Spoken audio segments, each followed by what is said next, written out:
जय भारत मित्रांनो. सध्या संपूर्ण देशात एक नाव खूप चर्चेत आहे, सोनम वांगचुक. काहींच्या मते ते देशद्रोही आहेत, तर काहींच्या मते नायक म्हणजेच हिरो.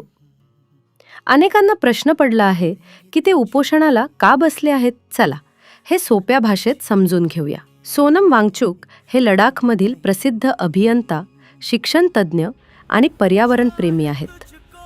लडाखमध्ये त्यांनी आपल्या ज्ञानाच्या बळावर काही महत्त्वाची कार्य केली आहेत. आज ते कोणत्याही वैयक्तिक फायद्यासाठी उपोषणासाठी बसलेले नसून त्यांची लढाई आहे लडाखच्या भविष्यासाठी, तेथील पर्यावरणासाठी, स्थानिक लोकांच्या हक्कांसाठी आणि शिक्षण व्यवस्थेतील पारदर्शकतेसाठी.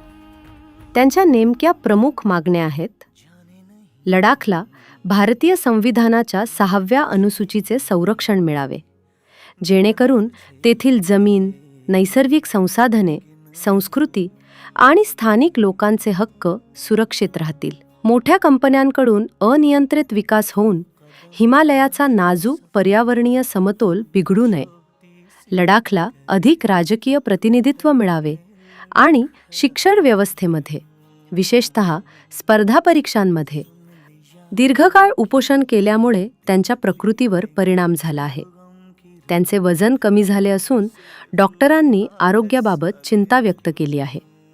तरीही त्यांनी आपले आंदोलन सुरू ठेवले आहे, कारण त्यांना वाटते की या प्रश्नांवर केवळ आश्वासने नव्हे तर ठोस निर्णय होणे गरजेचे आहे. मित्रांनो, हा विषय कोणत्याही राजकीय पक्षाचा नाही. हा विषय आहे पर्यावरणाचा, संविधानिक हक्कांचा, स्थानिक लोकांच्या भविष्याचा आणि पुढील पिढ्यांच्या सुरक्षिततेचा. कॉकरोच जनता पार्टीचं आंदोलन, त्यांचे विचार तुम्हाला पटो न पटो, पण या विषयाची माहिती प्रत्येक भारतीयाने जाणून घेणे महत्त्वाचे आहे. माहिती घ्या, विचार करा आणि स्वतःची भूमिका ठरवा. तुमचं या सगळ्यावर मत काय? कमेंट्स करून सांगा. धन्यवाद. जय हिंद.